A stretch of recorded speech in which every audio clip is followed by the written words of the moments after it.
हम लोग लॉन्च करने के जा रहे हैं।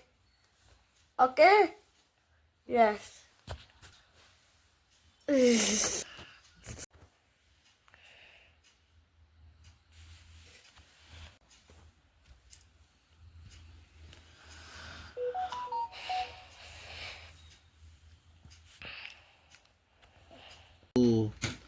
जो लाल कमल के फूल में विराजमान है, जो अतुल्य कीर्तिवान है, जो महान तेजस्वी है, जिसके समस्त वर्ण लाल हैं एवं वस्त्र भी लाल हैं, जो भगवान विष्णु की अर्धांगिनी है, जो माँ लक्ष्मी सबके मन को प्रफुल्लित करती हैं, जो समुद्र मंथन के दौरान सागर में प्रकट हुई थी, जो विष्णु प्रिय हैं, जो कमल में विराजमान है और जो अतिशय पूजनीय है।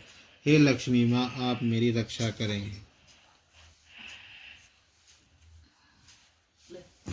जिस तरह मीना की मनोकामना पूरी की, वैसे ही हमारी भी सभी मनोकामनाएं पूरी करना। हे वैभव लक्ष्मी माँ, जगत कल्याण करने वाली, सबकी झोलियां भरने वाली, मेरा भी कल्याण करना। माँ, आपने जिस तरह मीना की मनोकामना पूरी की, वैसे ही हमारी भी सभी मनोकामना पूरी करना। हे वैभव लक्ष्मी माँ, जगत कल्याण करने वाली, सबकी झोलियां भरने वाली, मेरा भी कल्याण करना। और ऐश्वर्य लक्ष्मी माँ, आपने जिस तरह मीना की मनोकामना पूरी की, वैसे ही हमारी भी सभी मनोकामनाएं पूरी करना। हे वैभव लक्ष्मी माँ, जगत कल्याण करने वाली, सबकी झोलियां भरने वाली, मेरा भी कल्याण करना। मीना की मनोकामना पूरी की, हमारी भी सभी मनोकामनाएं पूरी करना। हे वैभव लक्ष्मी माँ, जगत कल्याण करने वाली, सबकी झोलियां भरने वाली, मेरा भी कल्याण करना। लक्ष्मी माँ, आपने जिस तरह मीना की मनोकामना पूरी की, वैसे ही हमारी भी सभी मनोकामनाएं पूरी करना। हे वैभव लक्ष्मी माँ, जगत कल्याण करने वाली, सबकी झोलियां भरने वाली, मेरा भी कल्याण करना। श्री धान्य लक्ष्मी माँ, आपने जिस तरह मीना की मनोकामना पूरी की, वैसे ही हमारी भी सभी मनोकामनाएं पूरी करना। हे वैभव लक्ष्मी माँ, जगत कल्याण करने वाली, सबकी झोलियां भरने वाली, मेरा भी कल्याण करना। माँ, आपने जिस तरह मीना की मनोकामना पूरी की, वैसे ही हमारी भी सभी मनोकामनाएं पूरी करना। हे वैभव लक्ष्मी माँ, जगत कल्याण करने वाली, सबकी झोलियां भरने वाली, मेरा भी कल्याण करना। वाली, सबकी झोलियां भरने वाली, मेरा भी कल्याण करना। प्रारंभ। एक बड़ा नगर था। नगर में लाखों लोग निवास करते थे। बाहर से भी नित्य प्रति लोग रोजगार की तलाश में नगर में आते थे। उनकी एकमात्र यही अभिलाषा होती थी कि किसी तरह 2 वक्त की रोटी उन्हें मिल जाए, और जब प्रभु कृपा से उन्हें 2 वक्त की रोटी मिल जाती, तब और अभिलाषाएं जागृत होती थीं, क्योंकि अभिलाषा का कोई अंत नहीं है, परंतु मानव जीवन की एक सीमा है। लाखों करोड़ों के फेर में मनुष्य यह भूल जाता है कि यह द्वार उसे मृत्यु के द्वार तक ले जा रहा है। हम काम क्रोध लोभ में बंधे होकर उस माँ को भी भूल जाते हैं, जो इस संसार की जगत जननी है। कलयुग में तो ऐसा ही होता है। पाप एवं अधर्म की परछाइयाँ और गहरा गई हैं। सभी धर्म अपना अपना धर्म छोड़कर अन्य धर्म अपना रहे हैं। इस बड़े नगर में भी सभी व्यक्ति एक दूसरे की परवाह किए बगैर अपनी अपनी लालसाओं की पूर्ति के लिए जैसे भी हो धन कमाने में लगे थे, परंतु कहावत है कि निराशा में आशा छिपी होती है। इसी तरह इस नगर में सारी बुराइयों के बावजूद कुछ अच्छे लोग भी रहते थे। ऐसे अच्छे लोगों में मीना और उसका पति रामलाल सुख में रहते थे। उनका छोटा सा घर था। मीना धार्मिक प्रवृत्ति की एक सुगढ़ गृहिणी थी। रामलाल एक मिल में नौकरी करता था। वह भी बड़ा ही विवेकी एवं सुशील था। मीना घर का सारा काम काज करती।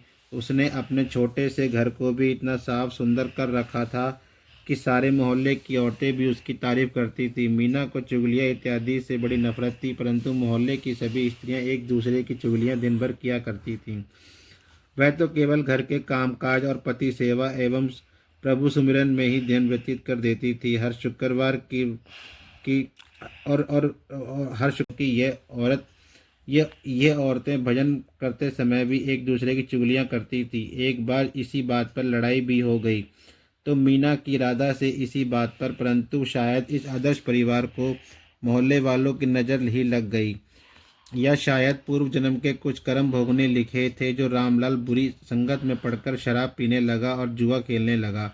शुरुआत में उसने अपने आप को इन बुरी आदतों से बचाने का बहुत प्रयास किया, परंतु जैसे खरबूजे को देखकर खरबूजा रंग बदलता है, वैसे ही रामलाल का भी हाल हुआ। परंतु एक मजदूर का वेतन होता ही कितना है।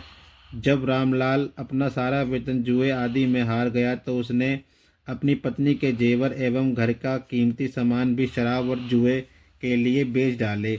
अब तो घर में दरिद्रता और भुखमरी फैल गई। बनिए ने भी उधार में सामान देने से इनकार कर दिया। मीना दुखी तो बहुत हुई, परंतु उसने प्रभु पर विश्वास करना नहीं छोड़ा। उसे पूर्ण विश्वास था कि एक न एक दिन उसके हाल सुधरेंगे। एक दिन जब वह 3 दिन से भूखी थी तो वह माँ लक्ष्मी की मूर्ति के आगे हाथ जोड़कर रोने लगी और माँ का नाम लेते लेते बेहोश हो गई। तभी उसके द्वार पर किसी ने दस्तक दी। मीना में न जाने कहाँ से का चेहरा खिल उठा। मीना ब्राह्मण को अंदर लाई। ब्राह्मण बोला, बेटी, मैं माँ लक्ष्मी के मंदिर का पुजारी हूँ, जहाँ तुम हर शुक्रवार को आती हो। काफ़ी समय से तुम मंदिर नहीं आई तो मैंने सोचा कि शायद तुम बीमार हो, इसलिए देखने चला आया। ब्राह्मण के वचन सुनकर मीना का हृदय पिघल गया। उसकी आंखों से आंसू बह निकले। वह बिलक बिलक कर रोने लगी। यह देखकर ब्राह्मण बोला, बेटी, सुख और दुख तो धूप छांव के समान है। सुख के पीछे तो दुख आता ही है। धैर्य रखो और शांत होकर अपना दुख मुझसे कहो, शायद कोई हल निकल जाए। आप धन्य हैं महाराज, माँ लक्ष्मी के पुजारी होने के कारण आप धन्य हैं। तब मीना ने अपने पति के बुरी आदतों के बारे में महाराज को बताया। सब बातें सुनकर ब्राह्मण बोले, देखो बेटी, हर इंसान को अपने कर्मों के फल भुगतने पड़ते हैं, इसलिए चिंता ना कर। तेरे सुख के दिन फिर से लौटेंगे। तू तो माँ लक्ष्मी की भक्त है, वह अपने भक्तों पर हमेशा ममता रख। मीना ने कहा, हे महाराज, मैं माँ लक्ष्मी की पूजा तो बचपन से कर रही हूँ, परंतु व्रत की विधि मुझे नहीं पता। ब्राह्मण बोले, हे पुत्री, माँ लक्ष्मी का व्रत बहुत ही आसान है। इसे वैभव लक्ष्मी व्रत कहा जाता है। जो मानव इस व्रत को सच्चे मन से करता है उसकी सारी मनोकामनाएं पूर्ण होती हैं, उसे समस्त सुख एवं यश प्राप्त होता है। इस व्रत को विधि पूर्वक करने पर ही इसका फल प्राप्त होता है, विधि रहित व्रत फलदायक नहीं होता। हे पुत्री, कई पाखंडी कहते हैं कि सोने गहनों की हल्दी कुमकुम से पूजा करो, बस हो गया व्रत, परंतु ऐसा नहीं। कोई भी व्रत जब तक विधि पूर्वक नहीं किया जाता उसका फल नहीं मिलता। वैसे घर में यदि सोना गहने हो तो उसकी शास्त्रीय विधि से पूजा उपासना करनी चाहिए। माँ लक्ष्मी का व्रत शुक्रवार को प्रारंभ में थोड़ी अवधि का ही संकल्प लें। यदि इस अवधि में मनोकामना पूर्ण ना हो तो व्रतों की संख्या बढ़ा देनी चाहिए। किसी की चुगली नहीं करो। शाम काल पूर्व दिशा की ओर मुख करके आसन पर बैठें और माँ लक्ष्मी की मूर्ति या चित्र किसी ऊंचे स्थान पर रखकर उसके आगे चावलों की छोटी सी ढेरी लगाएं। एक खुली प्लेट में सोने अन्यथा चांदी के जेवर रखें। चांदी के भी जेवर नहीं हो तो रुपए रखें। चावल की ढेरी पर एक मिट्टी का अथवा चांदी कांसे या तांबे या का कलश रखकर कलश पर इस प्लेट को रख दें तथा उसके पास ही इन सब की नींव श्री यंत्र है। अतः वैभव लक्ष्मी के पूजन करते वक्त सर्वप्रथम श्री यंत्र और श्री लक्ष्मी जी के विविध रूपों का सच्चे मन से दर्शन करें।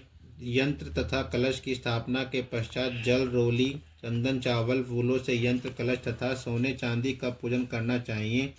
अगरबत्ती जलाकर धूप देनी चाहिए तथा श्री यंत्र के पास ही दीपक जलाए रखना चाहिए। इसके पश्चात लक्ष्मी स्तवन का पाठ करना चाहिए। बताशे अथवा शक्कर तथा पूजन करते समय तथा अंत में माँ लक्ष्मी की इस प्रकार अर्चना करनी चाहिए। हे माँ, हे वैभव लक्ष्मी माँ, तुम्हारे अनेक रूप हैं। आप ही सारे विश्व में सुख प्रदान करने वाली हैं। आप ही विष्णु पत्नी हैं। जहाँ आपका वास होता है वहाँ पर कभी भी दुख नहीं आता। मैं आपका यथाशक्ति भक्ति भाव से पूजन तथा व्रत कर रही हूँ। आप कृपा करके मेरी मनोकामना पूर्ण करें। मैं आपके शरण में हूँ, मुझ दीन पर दया करें माँ। जय माँ लक्ष्मी, जय माँ वैभव लक्ष्मी। अंत में दीपक द्वारा लक्ष्मी जी की आरती करनी चाहिए। इसके पश्चात घी, आटे और चीनी को भून कर बनाया गया प्रसाद, जिसमें केले भी कटे हों, माँ लक्ष्मी जी की आरती के पश्चात प्रसाद के रूप में लोगों को बांटें। यह व्रत निरंतर 11, 21 या 51 शुक्रवार करने का दृढ़ संकल्प माँ के सामने को लें। सूर्यास्त होने के पश्चात माँ की उपासना करके प्रसाद वितरण के पश्चात स्वयं भी प्रसाद व भोजन ग्रहण करें। उसके पश्चात माँ के आगे रखे हुए गहनों रुपयों की तिजोरी में रखें। वह कलश को पानी को तुलसी में डाल दें। वह चावल के दानों को पक्षियों को डालें। व्रत रखने वाले भक्तजन को यह जरूरी है कि वह व्रत कथा का पाठ करे और लोगों को भी कथा सुनाए। इस प्रकार विधि पूर्वक व्रत करने से व्रत का फल अवश्य प्राप्त होता है। माँ लक्ष्मी उस मनुष्य का कल्याण अवश्य करती है। वह मानव सभी कष्टों से दूर होकर धन एवं संतान लाभ इत्यादि को प्राप्त करता है। स्त्री का सुहाग कुंवारी लड़की को मन भावन वर मिलता है जब पुस्तक उपहार में दें, और साथ ही सभी रिश्तेदारों व पड़ोसियों को भी एक एक पुस्तक उपहार में दें। उनमें से उनको भी उन श्री वैभव लक्ष्मी व्रत करने को कहें। कम से कम 7 व अपने श्रद्धा अनुसार जितनी पुस्तक हो भेंट में दें। इस व्रत में वैभव लक्ष्मी व्रत कथा की पुस्तक के दान का बड़ा ही महत्व है। इस पुस्तक के पढ़ने से दूसरों को भी व्रत करने की प्रेरणा मिलती है। उसका पुण्य भी पुस्तक बांटने वाले को मिलता है। फिर लक्ष्मी जी की प्रतिमा एवं श्री यंत्र के आगे हाथ जोड़कर प्रणाम करें और तरह तरह से स्तुति करते हुए कहें, हे माँ लक्ष्मी। ब्राह्मण बोले, बस बेटी, यही हर प्राणी के कल्याण का मार्ग है। तुम भी इस व्रत को करो जिससे तुम्हारे सभी कष्ट दूर हो जाएंगे। इतना कहकर पुजारी जी चले गए। मीना का रोम रोम खिल उठा। उसने भी पुजारी जी के कहे मुताबिक 21 शुक्रवार का व्रत रखने का मन में संकल्प लिया। अगले ही दिन शुक्रवार था। दूसरे दिन मीना ने सुबह स्नान करके स्वच्छ वस्त्र पहनकर श्रद्धा भाव से मन ही मन जय माँ लक्ष्मी की रटन करने लगी। साथ ही उसने माँ का व्रत रखा। सारा दिन किसी की चुगली नहीं की। शाम हुई तो हाथ पैर धोकर मीना पूर्व दिशा में मुख करके बैठ गई। इस बुरे समय में मीना के पास रुपए पैसे कुछ ना थे। बस उसके गले में भारतीय स्त्री के सुहाग का प्रतीक मंगलसूत्र ही था, जिसमें सोने का एक टुकड़ा था। मीना ने वह अगले अपने गले, लक्ष्मी की कृपा से आप सुधर गए। आज मैं इतनी प्रसन्न हूँ। माँ ने मेरा उजड़ा घर फिर से बसा दिया। इसके पश्चात मीना ने पूरी श्रद्धा भक्ति से माँ लक्ष्मी के 21 शुक्रवार करे और उद्यापन कर 7 कुंवारी कन्याओं को भोजन कराया और 51 पुस्तकें श्री वैभव लक्ष्मी व्रत की कुमकुम का टीका लगाकर सौभाग्यवती स्त्रियों व कन्याओं को दी। फिर माँ के धन लक्ष्मी को भोजन कराया जाता है, जहाँ सज्जनों की सेवा की जाती है, जहाँ निरंतर भाव से भगवान को पूजा और अन्य लाइक सब्सक्राइब करें।